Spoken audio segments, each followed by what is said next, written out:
Alors, on reprend où on en est resté, à savoir que maintenant on est capable de réellement réaliser du CRUD. On se rappelle, Create, Read, Update et Delete.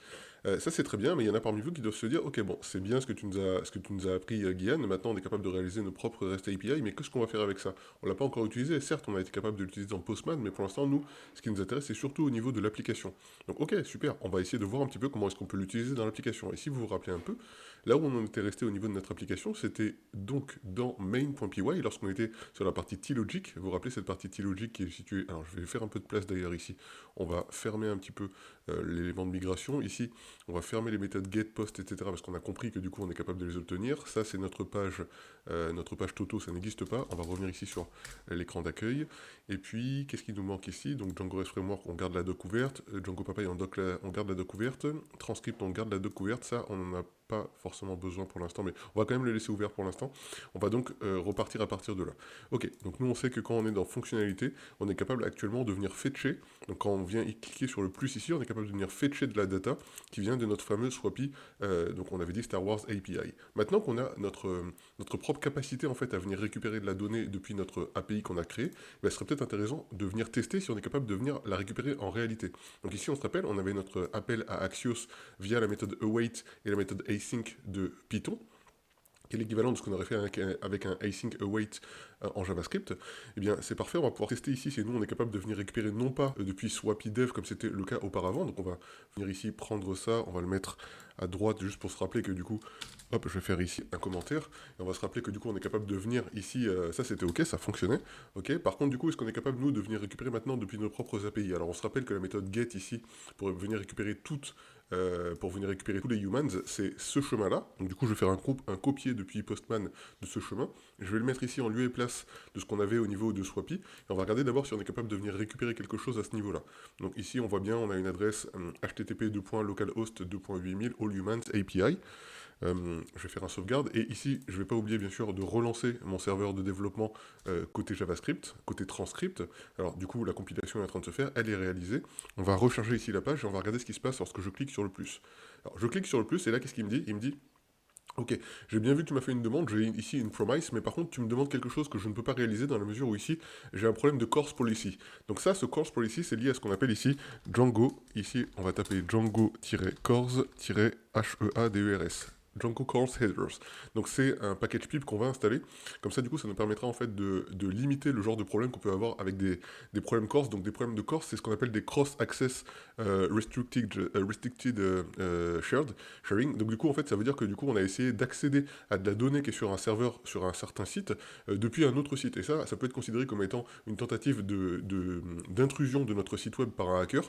Et donc du coup, on va utiliser cette librairie à laquelle on va donner quelques paramètres pour être sûr que du coup, euh, on va chercher exactement ce que l'on veut. Donc on va ajouter cette librairie ici dans notre liste.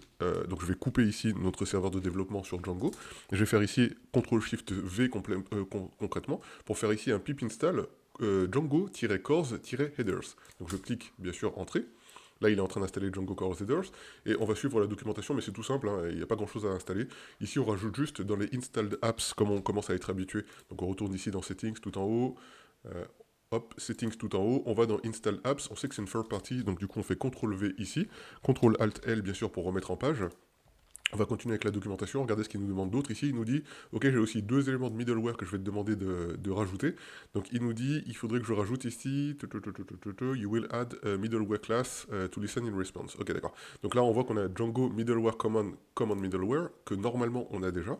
Donc command middleware, ici on a des commandes middleware qui sont déjà ici, qui existent déjà pour Django. Donc en fait, il nous dit juste, mets ça juste au-dessus. D'accord, donc on va le mettre juste au-dessus. Ici, je vais faire un petit commentaire ici, third-party party middleware.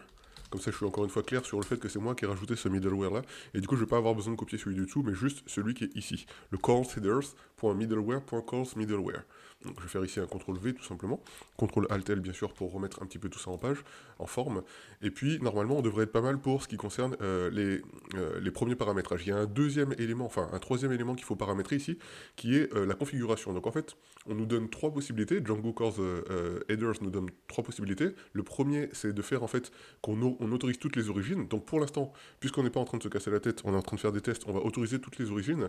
Mais lorsqu'on mettra en production, on autorisera seulement certaines origines. Et pour ça, du coup, on mettra du coup, bah, vous allez voir, on va faire exactement la même chose. Je vais aller tout en bas de mon document settings.py, et ici je vais faire un CTRL V, et du coup il me dit, mais qu'est-ce que tu veux faire du coup avec ce course hello origins? Donc en fait c'est une valeur, il faut l'écrire explicitement de cette façon-là, parce que c'est une valeur tout simplement qui nous est donnée, et en fait il nous dit, donc si c'est un course hello origins, Allowed Origins, il nous dit, dis-moi quelles sont les origines que tu veux donner. Et ici, il nous dit, c'est une séquence de string. Donc une séquence de string, ça veut dire c'est ça. Ok, je fais une liste ici, et je dis par exemple que je voudrais passer ici, donc j'ai la possibilité de faire ça, ça veut dire la totalité, je veux que tu me passes n'importe quelle adresse, c'est tout simplement un sélecteur universel, passe-moi n'importe quelle adresse, donc ça je peux faire ça, il n'y a aucun problème, ça marcherait. Je peux aussi, si j'ai pas envie de me casser la tête, dans un premier temps, faire ce que je vous ai dit ici, à savoir faire le calls allow all origins. Donc si j'arrive à le prendre, c'est mieux, hop. Ici, je peux faire ça, et en lieu et place, venir faire pour l'instant ça. Et là, il me dit, par contre, si vous descendez un peu dans la documentation, donc le calls allow all origins, donc là, il donnait un exemple hein, pour chacun. Donc le calls allowed origins, ben, on a vu, du coup, moi, j'avais mis une étoile ici, mais on pourrait très bien mettre ici http localhost, etc., etc. On a d'ailleurs le cas qui nous est donné ici. Donc du coup, je vais explicitement le copier. Je fais un CTRL V ici, donc je retrouve exactement la même chose que j'ai dans la documentation. Mais si on veut pas se casser la tête, on a aussi la possibilité de passer ici au niveau de calls allow all origins, et du coup de dire je voudrais que tu m'autorises toutes les origines. Je veux que depuis n'importe où que j'aurai une requête sous forme de API, je veux que n'importe quelle requête soit autorisée. Et donc du coup, si c'est ça que j'écris ici, je peux faire tout simplement true. Par contre, ça n'a aucun sens d'avoir et ça actif, donc il faudra faire un choix. Pour l'instant, comme on est en train de faire du développement, ben on pourrait considérer que du coup, ça, on va le commenter, et qu'on va juste travailler avec ici, pour l'instant, toutes les origines qui seront autorisées. C'est vraiment juste pendant le développement, donc je vais le préciser ici, je vais même le mettre au-dessus, on va mettre un petit to do, pour être bien précis, que c'est quelque chose qu'il va falloir qu'on change. Remove this, ou plutôt comment this line in production, et du coup, on va aussi faire hop, il y a un petit espace en trop, production, et on va faire un CTRL-C, CTRL-D même directement pour venir copier cette ligne, et ici on va dire uncomment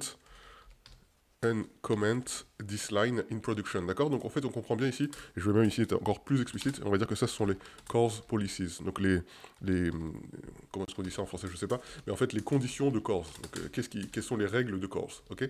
Donc là ici j'ai fait ça, c'est bon, on est toujours dans notre partie, et je pense qu'on comprend l'idée, ici je vais même faire un deuxième pour être bien explicite, et qu'on comprenne bien que ce sont deux choses différentes. Donc ici j'ai d'une part la to-do. Ici, on sait que ça, on devra le commenter si jamais on passe en production, et ça, on devra le décommenter si jamais on passe en production. Je pense que c'est suffisamment explicite. En tout cas, si quelqu'un tombe sur ce code-là, il sera capable de comprendre un petit peu ce que l'on était en train de tenter de réaliser. Alors, bien sûr, ici, si on cherche à passer en production, il y aura forcément une autre adresse de type, par exemple, HTTPS, puisqu'on fera une connexion sécurisée, depuis, par exemple, mon-site.com, par exemple, et puis slash tout ce que vous voulez, d'accord? Donc ça pourrait être une possibilité tout à fait logique, c'est-à-dire que là, en fait, quand on va être en production, on va réellement, en fait, avoir notre propre adresse destinée à notre site web, et puis du coup, cette logique ici de dire qu'on va chercher localhost, ben, ça n'existera plus, ça n'a pas de sens, en fait, lorsqu'on est en production. Je l'ai juste précisé ici, parce qu'on est, nous, toujours en développement, mais vous voyez un peu l'idée, vous pourriez avoir quelque chose comme ça. Je vais aussi le commenter, comme ça on aura encore une fois ici la possibilité de venir se baser un petit peu sur cette idée-là, mais gardez à l'esprit que du coup, oui, vous aurez plutôt quelque chose qui ressemble à ça lorsque vous ferez la mise en production.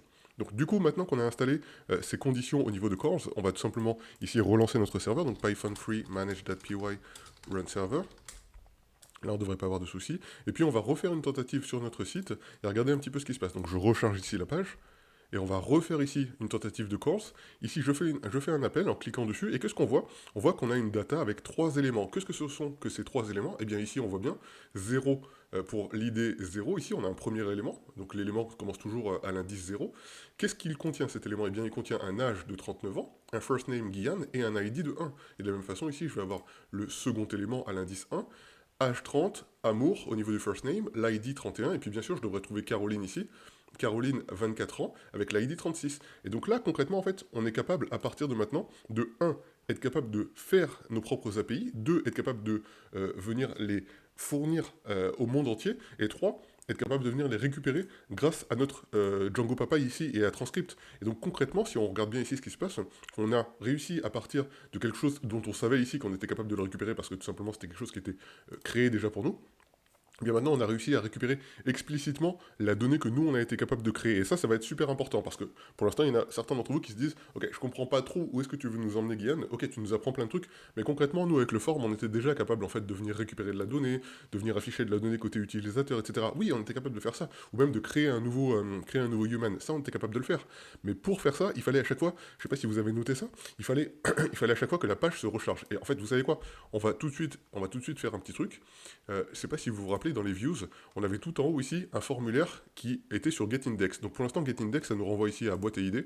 Alors, comme on a designé déjà cette page, ça n'a pas trop sens de venir travailler là-dessus. Par contre, sur fonctionnalité, pour l'instant, la page features ici, on l'a pas encore designée. Et donc, du coup, ça peut avoir du sens ici de se dire, ben, on va faire des tests directement ici avec la méthode, avec ce qui nous est proposé. Donc ici, je vais prendre tout ça. Parce que du coup, on se rappelle ici que ce qu'on retourne concrètement ici, c'est un formulaire, mais ce formulaire, pour l'instant, n'est pas exploité. Donc je vais faire ici un contrôle C, même si pour l'instant, on le garde ici, c'est juste pour référence, hein. Et on va aller ici, nous, dans les get features. On va aller à ce niveau-là, je vais faire un CTRL V, et là on peut récupérer ici le human object. Donc du coup, de la même façon qu'ici on avait human object, je vais récupérer directement ces conditions de contexte. Hop, ici on sait qu'on a un form, on a ici selected ref, ok, je passe. Ici on peut du coup passer ces deux autres propriétés de dictionnaire, hop, avec les clés valeurs bien sûr. Ici, alors myForm, pour l'instant on n'a plus myForm, qui est ici, ok d'accord, c'est pas qu'on ne l'a pas, c'est qu'en fait, on l'a en fonction de. C'est-à-dire que par défaut, il nous est donné ici, vous vous rappelez, j'avais rajouté la condition get, on va l'enlever pour l'instant, juste pour pas avoir ce petit truc-là. C'est pas un défaut, mais franchement, pour l'instant, on va pas se casser la tête avec ça. Donc, d'une part, je suis capable, avec get feature ici, d'obtenir un form. D'autre part, ici, si c'est une méthode post, je suis capable de venir valider ce post. Et puis ensuite, du coup, bien sûr, j'ai les human objects que je peux récupérer. Et donc, pour pouvoir utiliser ça correctement, ce que je vais faire, c'est que je vais aller tout simplement dans mon features.html, qui est juste là, qu'on a gardé ouvert. Et puis ici, je vais venir faire un truc qui est pas très beau, mais je vais le faire quand même parce que ça va nous permettre à tous de comprendre exactement ce que je cherche à démontrer par le fait que d'une part c'est intéressant d'avoir les formes, d'autre part c'est intéressant d'avoir les requêtes Ajax et du coup les REST API. Donc ici, on sait qu'on a le header qui est juste là, ça il est déjà designé, on va pas aller au niveau de ce qui est designé, on va aller juste en dessous. Et ici, on va faire par exemple un div. Donc pour l'instant, c'est pas vraiment une question de design, c'est vraiment purement une question de que ça fasse sens en fait. Je vais faire un form ici. On se rappelle que du coup, pour l'instant, l'action, on s'en fiche. Par contre, la méthode, c'est important pour nous. On va faire une méthode post. Donc on sait que dedans, c'est un post qu'on cherche à faire passer. Et ici, on se rappelle que du coup, on fait appel au CSRF token. Comme ça nous permet de refaire une petite passe dessus. Le CSRF token, dès qu'on a un formulaire, bien sûr. Et ici, je vais venir appeler le form. Donc là, normalement, je devrais avoir quelque chose qui s'affiche si tout va bien, si j'ai pas fait d'erreur. Donc je recharge ici, j'ai bien mon formulaire. Je vais faire un petit espace ici avec un, par exemple, alors, on va faire en dessous du div un hr. Hop, donc le hr c'est l'équivalent du br, c'est-à-dire ça permet de laisser un espace d'un point de vue sémantique, je parle pas que d'un point de vue visuel, mais surtout d'un point de vue sémantique, mais surtout aussi, ça permet de créer une sorte de ligne de séparation. Donc on va recharger la page et vous allez voir ça. Donc on a ici une ligne de séparation. Donc c'est pas beau, mais d'un point de vue HTML, sémantiquement c'est logique, d'accord? Ça fait sens en tout cas. Ici je veux faire aussi un petit hr juste en dessous de notre navbar pour faire encore une fois un petit espace et qu'on sache bien, qu'on se rappelle bien que du coup toute cette partie-là c'est une partie qu'on a rajoutée pour faire nos petits tests. Donc là bien sûr on retrouve le formulaire. Donc la bonne nouvelle c'est qu'on peut toujours normalement travailler sur ce formulaire. Ici je pourrais créer un nouvel utilisateur qui s'appellerait par exemple Pierre. Et puis ce Pierre du coup il aurait par exemple 27 ans. Donc ici il me faut bien sûr un submit, un bouton submit pour pouvoir valider ce formulaire. Donc c'est ce que je vais faire pardon, je vais rester dans le formulaire et je vais ici créer un button de type submit. Type est égal à submit. Ici, je vais l'appeler créer nouvelle nouveau human. Bon, nouvel être humain. Ok. Là, franchement, on chipote, hein. Nouvel être humain. Hop, je recharge. Alors, je vérifie si j'ai rien oublié. Ok. Je recharge ici. J'ai bien un bouton ici créer nouvel être humain. Donc, du coup, je vais l'appeler, on l'a dit à l'instant, Pierre. Ok, Pierre, il a 27 ans. Je fais clic ici, et du coup, manifestement, il n'y a pas eu de souci. Je vais regarder au niveau de mes requêtes. Ici, il me dit que du coup, j'ai eu... alors, qu'est-ce que je vois ici? J'ai eu une requête post, ici, qui a été envoyée à Features, avec ici une réponse 200. Donc, manifestement, il a bien été créé, cet utilisateur. Donc, on va vérifier ça. Alors, le premier truc que je voudrais vous mentionner, c'est vous allez voir que lorsque je crée ici un nouvel utilisateur encore, on va l'appeler celui-là Toto, par exemple. On va dire qu'il a 20 ans. Je vais faire ici clic, et lorsque je vais cliquer, vous allez voir que la page se recharge. Donc, je clique et la page s'est rechargée. Ok, donc certes, il a été enregistré, mais pour cet enregistrement, j'ai dû avoir un rechargement de page.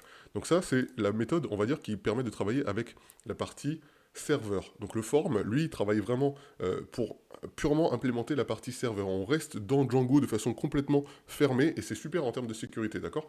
Par contre, peut-être qu'on veut à chaque fois qu'on crée un nouvel être humain, on veut pas forcément en fait avoir le rechargement de cette page. Et puis de la même façon, vous vous rappelez qu'on peut récupérer ici des données, on peut récupérer ici l'ensemble des êtres humains qui sont créés. Et pour ça, du coup, je peux faire tout simplement ici un appel à donc for. Vous vous rappelez de cette boucle-là, for human, in human, in, et ben donc humans. Et puis du coup ici, je peux, bien sûr, en fermant ma boucle for, and for, je peux afficher chaque human. Donc vous vous rappelez de ce principe, human.ici, .first name, et puis ici, par exemple, human. On avait dit human.age. Ok, là c'est on s'en fiche, c'est pas une question de design, c'est vraiment pour l'idée, d'accord? Je fais un CTRL ALT L juste pour remettre un petit peu tout ça au propre. Je recharge la page ici. J'ai bien la liste de tous les êtres humains et on pourrait même le mettre dans un P pour chacun, de façon à ce que ce soit plus clair encore d'un point de vue visuel. Je mets ça dedans, je fais ça, je recharge la page et j'ai bien tous les êtres humains ici. L'avantage c'est que ici, si je crée un nouvel être humain, par exemple qui s'appelle, disons, Steve, pourquoi Steve, je ne sais pas, mais c'est ce qui me passe par la tête là tout de suite, qui a par exemple 56 ans, je clique là-dessus, et bien sûr, du coup, j'ai mon nouveau Steve qui vient d'arriver, mais pour ça, j'ai dû encore une fois faire un rechargement de la page. Donc la différence avec du coup le format JSON, c'est qu'avec le format JSON, eh bien, on va pouvoir faire la même chose sans avoir besoin nécessairement en fait de recharger la page. Je dirais même que c'est l'intérêt de la chose, c'est en fait de pouvoir créer le même principe que ce que j'ai fait avec le form ici, sans avoir besoin de recharger à aucun moment la page. Donc du coup, pour faire ça, comment est-ce qu'on va s'y prendre? Ça va être un petit peu différent, mais l'idée sera grosso modo la même. Donc d'abord, le premier truc à noter, c'est si je retourne ici si je clique là-dessus, je sais actuellement que je suis capable de récupérer de la donnée. Donc cette donnée-là, c'est l'équivalent de tout ce qu'on a ici, d'accord? On voit bien qu'ici, on a Steve, on a Toto, Pierre, Caroline, etc. D'accord? Tout ce qu'on retrouve ici, on le retrouve ici. Donc effectivement, ces données sont bien les mêmes qu'on passe par le form ou qu'on passe par le JSON ici. Ok, ça c'est déjà un premier point. Donc je peux, bien sûr, ici, si je le souhaite, afficher. Donc j'ai la possibilité ici d'afficher, par exemple, on va faire un P, une balise P, et puis on va dire que dans cette balise P, je vais vouloir afficher l'âge de chacun des utilisateurs. Mais pour ça, du coup, il faudrait que je sois capable de venir choper cette balise P. Et je vais faire ici donc, une balise P qui va s'appeler par exemple human, pardon, humans, et qui va contenir du coup un certain nombre d'êtres humains. Seulement, actuellement, en fait, j'en ai pas du tout d'êtres humains, d'accord? Je suis bien capable de les afficher ici dans ma data, mais je suis pas encore capable de les afficher dans mon HTML à proprement parler. Comment je vais faire ça? Eh bien, il faut que je vienne cibler dans mon main.py ici, il faut que je vienne cibler du coup l'ensemble des éléments qui sont... Alors, je vous remontre. Ici, on est dans ce div, pardon, on va faire un div plutôt, ce sera plus logique. On est dans ce div qui s'appelle humans. Donc, si je viens cibler du coup ce div humans, et pour ça je peux le faire, hein. On sait très bien qu'ici j'ai la possibilité de venir cibler par exemple humans L, donc pour l'élément. Donc je vais faire ici un document.get elements by id. Je vais venir cibler ici, on a dit human. Hop. Donc j'ai ici la possibilité de venir récupérer human L. Et qu'est-ce que je peux faire à partir de là? Eh bien je sais ici que je suis capable de console log de la data. Donc de la même façon ici j'ai la possibilité de faire human L. Donc je sais ici que j'ai un élément. Et je vais pouvoir dire que dans ce human L, je voudrais ajouter à chaque fois quelque chose de nouveau. Et bien pour ça en fait il existe une fonction, et je ne sais pas si vous la voyez ici, elle nous est donnée par... Bon déjà on pourrait faire tout simplement inner text, on pourrait dire que le inner text de ce human L c'est quelque chose, et ce quelque chose on sait que c'est la data ici, alors on va tout simplement essayer de la récupérer. Je vais prendre ici response.data, je vais même en faire ici response.data, je vais en faire directement une variable, et je vais dire que ça sont all humans, je vais être tout à fait explicite, all humans ce sera égal ici à la response. Et je vais venir ici récupérer all humans et on va regarder déjà comment ça se présente. Donc ici j'ai ça, ok, je sais que quand j'arrive à ce niveau-là, quand j'ai cliqué sur l'élément, une fois que j'ai fini de récupérer la data et que je sais qu'il n'y a pas eu de défaut, donc j'ai bien eu une réponse de type 200, et bien j'ai la possibilité ici de venir créer all humans, et all humans, et bien tout simplement je voudrais l'afficher ici en tant que inner text, en tant que texte à l'intérieur de mon div. Or pour l'instant il n'y a pas de div, hein, d'accord, il n'y a rien qui est affiché ici. Si je recharge, il n'y a rien de différent. Si je clique maintenant, eh bien j'ai de la data ici, par contre je vois pas de inner text avec quelque chose, avec quoi que ce soit en réalité, d'accord? Donc est-ce que c'est parce qu'il y a un souci? Est-ce que c'est parce que j'ai oublié quelque chose? On peut regarder ça ici en allant dans les éléments. Et en cherchant à trouver ce fameux div, donc là on est dans les features, on voit ici qu'il y a un div. Alors manifestement ici on voit bien qu'il y a un P avec Guyan, 39 ans, etc., etc. Donc ça ce sont tous ceux qui sont ici, mais c'est pas encore ceux qui nous intéressent, nous ils sont plus bas. Donc ici on voit les features, ici on voit tout ça, etc. On a un div ici avec humans, mais manifestement il n'y a rien dans ce div, d'accord? Alors qu'est-ce qui s'est passé? Est-ce que j'ai oublié quelque chose? Oui, déjà c'est parce qu'il s'appelle, je crois, ici humans. Oui, humans et pas human. Donc voilà, petite correction, on recharge la page. On recommence, je vais aller dans ma console pour regarder ce qui se passe, et là du coup, encore une fois, il a réussi à afficher, par contre, je n'ai pas réussi moi à afficher le HTML, alors est-ce que j'ai oublié quelque chose? Alors j'ai bien ici un ID avec humans, j'ai rien dans cet ID toutefois, alors qu'est-ce qui s'est passé? Humans L, j'ai bien l'élément ici HTML que j'ai cherché à obtenir, alors on va regarder d'abord si je suis capable de l'obtenir en réalité. On va faire ici un console log de humans L. Hop, et on va regarder si on arrive à obtenir ce console log. Je vais ici dans la console, je clique. Alors, j'ai pas ici de requête sur humans L. Alors, il y a dû se passer quelque chose que je ne sais pas pourquoi.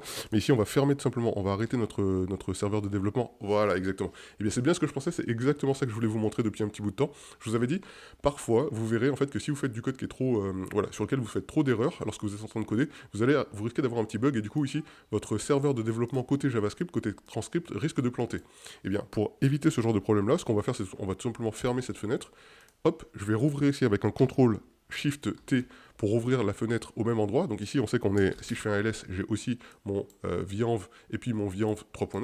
Donc je vais pouvoir faire ici un source, je pourrais faire ici un source de vianv-3.9 pour me remettre dans mon vianv en 3.9. Par contre, ce qu'on va faire à ce niveau-là, c'est que si on fait ça et qu'on essaie de relancer un serveur, en réalité, ça va planter. Donc du coup, je vais désactiver cette session et je vous explique ce qu'on va faire.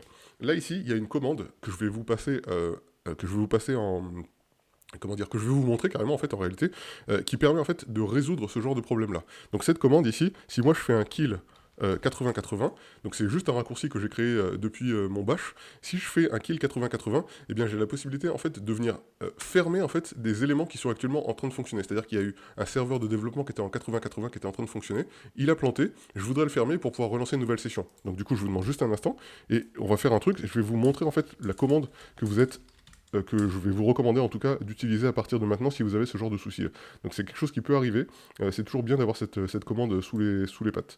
Alors hop, je copie cette commande rapidement et je vous montre à quoi elle ressemble. Donc est-ce que vous voyez tous cette commande? Je vais peut-être agrandir momentanément mon terminal pour que tout le monde puisse voir exactement cette commande. Donc que vous soyez sur Linux, sur Mac, vous avez accès directement à cette commande-là que vous pouvez utiliser en tant que telle, et je vais vous expliquer comment. Et si vous êtes sur Windows, surtout, n'utilisez pas du coup PowerShell. Utilisez bien PowerShell ou encore moins le terminal de Windows. Vous allez bel et bien utiliser Bash, le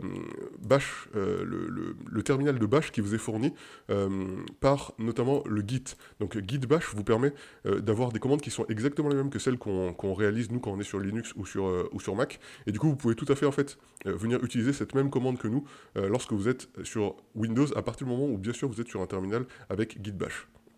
Donc, qu'est-ce que vous allez faire avec cette commande? Donc, la commande, elle dit alias. Donc, je vais créer un alias. Je vais créer quelque chose que je pourrais utiliser, moi, ici, dans mon terminal de façon standard. Et je voudrais qu'il s'appelle kill 8080. Donc, tout simplement pour tuer, entre guillemets, le processus qui est actuellement en train de faire tourner l'élément en 8080, parce que je vous ai dit qu'il y avait un serveur qui tournait actuellement en 8080. Et on va dire que égal fuser. Donc, fuser, il va venir chercher un certain nombre d'éléments et il va dire partout où tu vois dans le terminal quelque chose qui est lié à 8080 au niveau du TCP, et ben je voudrais que tu me casses tout ça, je voudrais que tu me le kills. C'est ça cette commande fuser-k. Ici, ça veut dire kill-moi le TCP 8080. Pour l'instant, franchement, vous embêtez pas avec ça. L'idée, c'est juste que vous allez copier tout simplement ce code-là et vous allez ouvrir du coup ce qu'on appelle ici votre fichier de settings pour votre bash ou votre ZSH. Donc si vous êtes sur Windows ou Linux, vous avez sans doute un truc de type un fichier qui s'appelle bashrc. Donc on va carrément y aller, comme ça du coup ce sera plus simple. Je vais me rendre ici à ma racine, donc je vais faire un cd tilde. Donc tilde, ça veut dire je me rends à mon home. Donc mon home ici c'est bien ça. Si je fais ls, ici je suis sur mon home, je vois tous les éléments, y compris d'ailleurs mon fameux dossier sur lequel on est en train de travailler ici, cours Django. Et si je fais ls-la, donc ça marche aussi hein, pour ceux qui sont sur bash, sur git bash, hein, d'accord, pas de souci. Ici je vais voir que j'ai la possibilité, en remontant un petit peu, de trouver un fichier qui s'appelle, alors si j'arrive à mettre la main dessus, qui s'appelle ici bashrc. Donc ce fichier bashrc, c'est valable pour nous qui sommes sur Linux et ceux qui sont sur... la plupart des gens qui sont sur Linux et ceux qui sont sur Git Bash. Par contre, si vous êtes sur un macOS ou si vous êtes par exemple sur je crois que c'est notamment Fedora qui fait ça, etc. Fedora ou Arch Linux et tout, ben vous avez peut-être pas bashrc, vous avez peut-être .zshrc. C'est la même chose, hein, d'accord? Soit le fichier s'appelle .bashrc, soit il s'appelle .zshrc. Si vous êtes sur Windows, vous avez probablement ce fichier qui n'existe pas encore. Et donc du coup, vous allez juste le créer ici comme nous, c'est-à-dire que vous allez faire ici un nano, vous allez rentrer nano et vous allez faire .bashrc. Donc nano.bashrc, je rediminue un petit peu, nano.bashrc. Donc si vous êtes sur Windows ou sur Linux, nano.bashrc. Si vous êtes sur Mac, nano.zshrc. D'accord? Une fois que vous avez fait ça, donc moi c'est bashrc, excusez-moi, je clique dessus, du coup je suis censé... Alors, ok, forcément ça marche pas si je fais ça, mais je vous explique l'idée. Moi, mon bashrc, il est déjà ouvert quelque part. Alors, du coup, je vais le fermer et je vais vous montrer. Je fais nano ici bashrc, je rentre dedans, j'ai déjà un certain nombre de lignes qui ont été écrites. Si vous êtes sur Windows, vous avez probablement 0 ligne, ça c'est pas grave. Vous allez descendre tout à fait en bas, tout en bas, tout en bas, tout en bas, et tout en bas ici, vous allez créer ici un alias. Alors, je vous montre où est cet alias, il est juste ici. Moi, j'ai créé cet alias ici, dans une liste de mes propres alias, d'alias maison entre guillemets que je veux utiliser. Et du coup ici j'ai un alias avec kill 8080 fuser, le fameux "-k, 8000 TCP, etc. Donc ça nous permet, dans le cas, et maintenant on peut quitter, on va sourcer une fois qu'on a enregistré ce fichier là, donc je vous ai pas précisé, je reviens dessus parce que je prends un peu de temps pour être bien clair. Une fois que vous aurez écrit ce fichier, ce nouvel alias, vous allez faire un CTRL-O pour sauvegarder, vous faites Entrée, et vous faites CTRL-X pour quitter. Donc CTRL-O pour sauvegarder, CTRL-X pour quitter. Une fois que c'est fait, vous allez faire un source.bashrc ou source.zshrc pour ceux qui sont sur, encore une fois, sur Mac. Une fois que c'est fait, du coup, vous avez accès à ce nouvel alias. Donc ici, vous pouvez faire, par exemple, j'ai dit que c'était kill 8080, donc vous pouvez faire ici kill 8080. En faisant ça, du coup, vous allez kill le serveur qui était actuellement en train de dysfonctionner, et vous pouvez à présent, du coup, donc je vais fermer moi cette fenêtre, on sait que c'est bon, c'est fait. J'ouvre ici CTRL-SHIFT-T, je suis à nouveau dans mon projet, donc ici je fais un ls pour vous montrer que je suis bien dans le projet. Je vais cette fois-ci sourcer à nouveau mon venv en -3.9, bin, activate, ok, je fais un pip list bien pour vous montrer qu'on est bien sur transcript, hein, qu'on est bien sur celui qui contient Django Papay et transcript, super. Et à partir de là, du coup, je peux relancer mon serveur, donc ici on a dit npm run dev desktop. Donc c'est ce genre de choses qui peut arriver assez fréquemment, enfin, qui peut arriver tout court, et du coup c'est toujours bien de savoir comment vous faites pour dépanner ce genre de petits problèmes. Donc là ça a mis 40 ans parce que j'ai eu besoin de vous montrer le principe de bashrc et des créations d'alias, mais en réalité vous ferez ça en 30 secondes. Moi si j'avais un souci ici, bah, j'aurais fait tout simplement arrêter le serveur, j'aurais kill ma fenêtre, hop, j'aurais fait ça, j'aurais rouvert ici une nouvelle fenêtre, j'aurais fait kill 8080, c'est terminé, ici je ressource mon venv-bin, -activate, et c'est reparti, npm run dev desktop. Et c'est reparti. Donc à partir de là, moi je sais que mon serveur est à nouveau en fonctionnement, je peux juste venir recharger ici ma page, et normalement si tout va bien, ça devrait fonctionner. Et ici effectivement, j'ai bien tout un tas d'objets. Donc la raison pour laquelle tout à l'heure on ne les avait pas, c'est juste parce qu'en fait le serveur avait planté, et du coup c'est la raison pour laquelle j'ai pris du temps pour vous expliquer un petit peu ce principe. Donc du coup ici, on sait qu'on est capable de récupérer des objets.